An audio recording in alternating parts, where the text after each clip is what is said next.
girlfriend bragged, "Other guys would kill to have me. You should be grateful." I smiled, "Then let them try." That weekend, I introduced my stunning new date to our entire circle of friends. Her forced smile couldn't hide the anger in her eyes as I, 32 male, had been with Maya, 29, for 3 years. For the last 2, I'd been her designated apologist. She was beautiful, sharp, and funny, but her confidence had metastasized into a suffocating arrogance. My role in the relationship was simply to be grateful. The end came on a random Thursday. It wasn't a fight. It was a statement. She was admiring her reflection in the mirror as we were about to leave for dinner.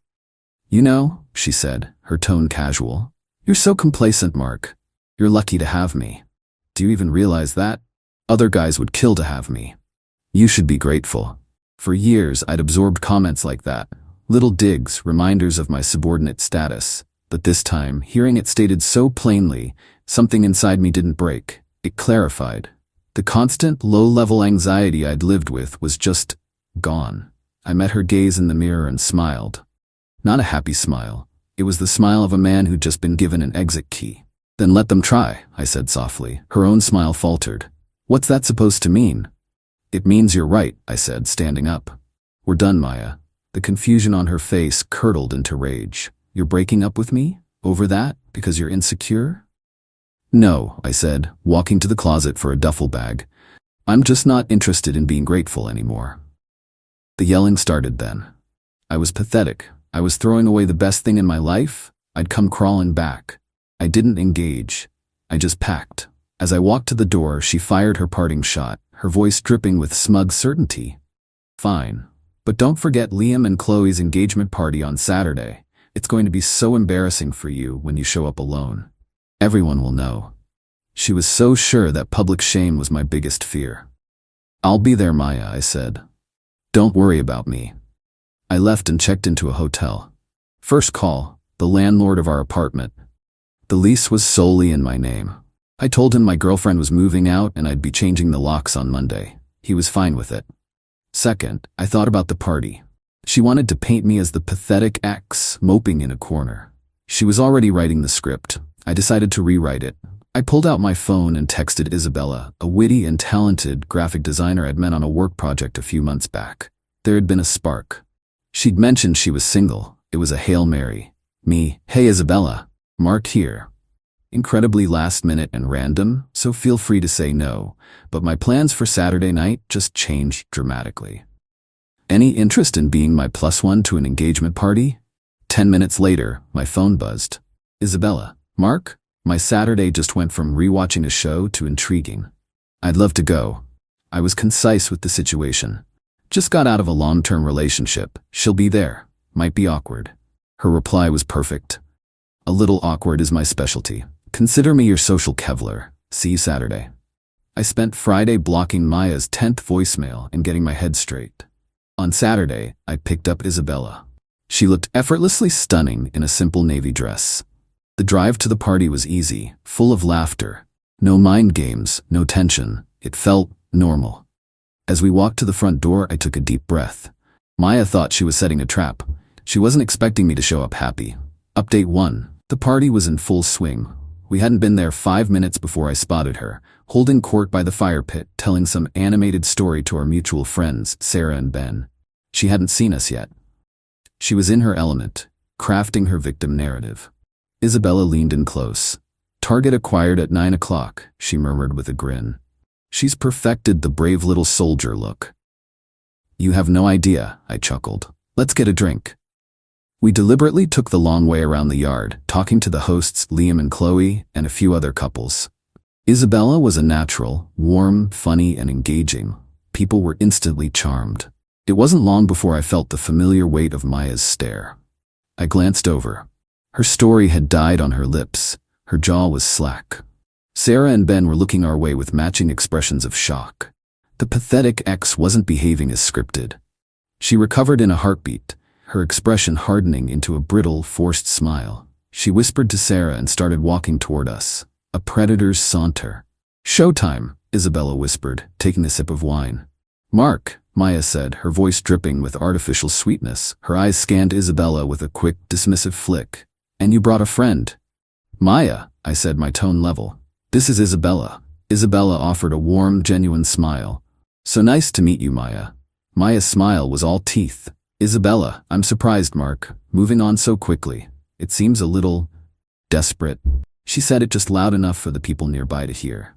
Public shaming. Her favorite sport. Not at all, I said calmly. You were very clear on Thursday. You said other guys would kill to have you. I decided to stop being grateful and let them try. I'm just respecting your wishes. The color drained from her face, then flooded back in an ugly, blotchy red. My public recitation of her own arrogant words had hit home. Her forced smile couldn't hide the anger in her eyes. That's not what I meant, and you know it, she hissed. It's what you said, I replied with a shrug. Clarity is a gift. Now, if you'll excuse us, I think a toast is about to start. I put a hand on Isabella's back and guided her away, leaving Maya standing there, speechless. Later, while Isabella was away, Maya's best friend Sarah cornered me. This is cruel, Mark, she said, arms crossed. Maya is heartbroken, and you show up flaunting this new person. It's disrespectful. Sarah, did Maya tell you why we broke up? She said you freaked out over a silly comment and threw her out of her home. Her home? The lease is in my name, and the silly comment was her telling me I should be grateful she allows me to be her boyfriend. She ended it with her words, I just made it official. Sarah faltered. She was just having a bad day. You're supposed to be the bigger person. There it was, the core expectation.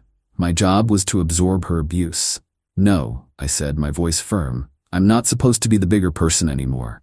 I'm supposed to be happy. I'm sorry Maya is upset, but her feelings are a consequence of her own actions. They're not my responsibility anymore. Sarah stared at me, flustered. She had no counter-argument. She shot a venomous look in Isabella's direction and marched back to Maya's side. We left a couple of hours later. As we passed Maya's shrinking circle of sympathizers, her voice cut through the party chatter, sharp and loud. It's just pathetic, honestly. Rebound relationships never last. He'll come crawling back when he realizes what he's lost. He always does. I didn't look at her. I didn't even break stride. Her narrative was no longer my concern. Update 2. The week after the party was a storm of entitlement. Since I'd blocked Maya, the messages came from her flying monkeys. First Sarah, then her mother, Cassandra, who called to inform me of my responsibility to fund her daughter's lifestyle. You can't just throw her out because your feelings are hurt, Cassandra said, her voice like ice. It makes you look weak. Okay, Cassandra, I said, and hung up. I blocked her number too. Then came the social media campaign. Vague, dramatic posts about inexplicable cruelty and healing from betrayal, accompanied by artistic, teary-eyed selfies. The comments were a flood of sympathy from people who only knew her curated online persona.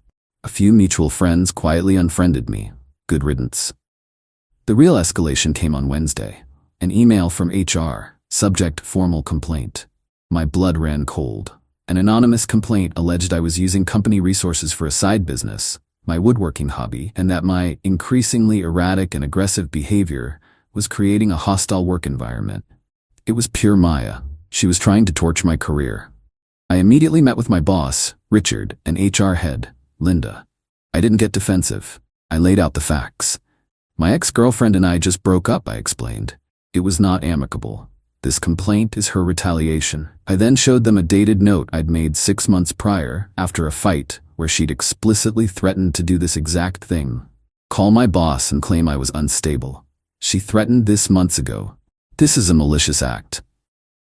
Linda and Richard were grim. They had to investigate, but my transparency and the evidence of a prior threat gave them crucial context. While they reviewed logs, I planned my next move. Her attack on my livelihood crossed a line. The calm, logical approach was over. It was time for a practical, consequential one. Thursday evening, I got a text from an unknown number. Unknown, this is Maya. I'm using Sarah's phone. I'm coming to the apartment Saturday at noon to get my things. A demand, not a request. Perfect. Me Saturday at noon is fine, I replied. Then I made 2 calls. One to a moving and storage company, the other to a high-end consignment shop that specialized in the kind of designer furniture Maya adored. On Friday, HR called me in. The investigation was over. They'd found 0 evidence. The complaint was dismissed and noted in my file as a malicious, non-work-related harassment attempt. Richard clapped me on the shoulder and told me they had my back.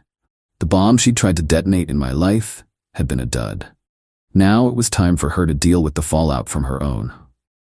Update 3, Saturday morning. The movers arrived at 9 a.m. All of Maya's personal belongings, clothes, books, toiletries, I had already packed into uniform cardboard boxes. Her expensive statement furniture, the velvet couch I hated, the stain magnet marble table, the ugly abstract painting, was moved out professionally.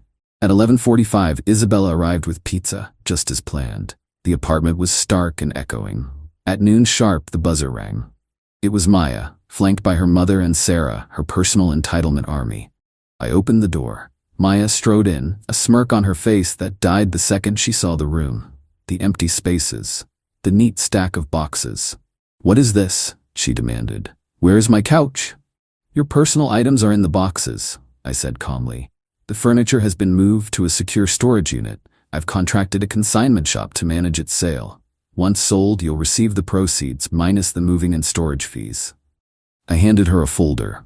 Inside was an itemized inventory, copies of the contracts, and all the relevant contact information. It was cold, corporate, and final. "Storage fees?" her mother shrieked, snatching the folder. "You're charging her to sell her own furniture?" "The professional services are," I corrected. "She can, of course, cancel the consignment and arrange to move the items herself. The first month of storage is paid." Just then, Isabella walked in from the kitchen, holding 2 plates. "Pepperoni or veggie?" she asked me, breezing past them as if they were furniture. The sight of Isabella, so calm and at home in the apartment, sent Maya over the edge. "You!" she shrieked, pointing a finger at Isabella. "You snake! You turned him against me." Isabella just raised an eyebrow. "I'm sorry, have we met?" Maya snapped. She lunged at the stack of boxes, grabbing one and hurling it to the floor. "I am not being erased," she screamed, kicking another. I stepped forward, my voice dropping. "That's enough. Get out." "Look what you've done to her," Cassandra cried. "She's having a breakdown." "She's having a tantrum because she's not getting her way," I countered. "You have 5 minutes to get these boxes out of my apartment. If you damage anything else, I will call the police and have you removed for trespassing." The threat of actual legal consequences cut through her rage. She froze. Her back up looked panicked. I held up my phone. 5 minutes, starting now. That broke the spell. They began grabbing boxes, bumping them into walls, dropping them with theatrical huffs. It was a chaotic, undignified scramble to load everything into Sarah's too small SUV. When they were done, Maya marched back to my door. "You haven't won," she snarled. "Everyone sees you for the petty monster you are, and that little tramp won't stick around." Her face then crumpled with confusion. "Why are you doing this? I loved you." "No," I said, the truth of it absolute. "You loved being in control. You don't even know what love is. Please close the door on your way out." She stared, searching for a crack in my armor. Finding none, she turned and slammed the door. I let out a long breath. It was over. I hadn't been cruel. I had been consequential. Final update. It's been 6 months. The fallout was quiet but total. Sarah tried to rally the friends to Maya's side, but the campaign fizzled. People were tired of the drama. Her husband, Ben, told me their marriage was strained under the pressure of Sarah's full-time job as Maya's defender. The furniture sold piece by piece. Each time I transferred the money to Maya's account and emailed a sterile, automated-looking receipt with the subject, asset liquidation. No message, no emotion, just a transaction. She never replied. The real consequence came from her job. My boss, Richard, later mentioned that our company's legal team had contacted her firm, one of our marketing vendors, about unfounded, harassing actions by an employee. 2 weeks later, Maya's LinkedIn status changed to open to work. By filing a malicious complaint against an employee of a major client, she'd made herself a corporate liability. Her attempt to wreck my career had boomeranged and ended hers. Last I heard, she moved back in with her parents. Her social media is private. Her performance is over, the audience has left, and she's alone with the consequences. As for me, I'm good. The apartment is finally our home. Isabella and I filled it with comfortable furniture, including a coffee table I built myself, and shared memories. Our relationship is a partnership, not a power struggle. It's easy. It's peaceful. The revenge wasn't loud or explosive. It was the slow, inevitable collapse of a world built on arrogance. I didn't push her off her pedestal. I just stepped out from under it and let gravity do the work. She played a cruel game and won the prize she deserved. A life lived all by herself.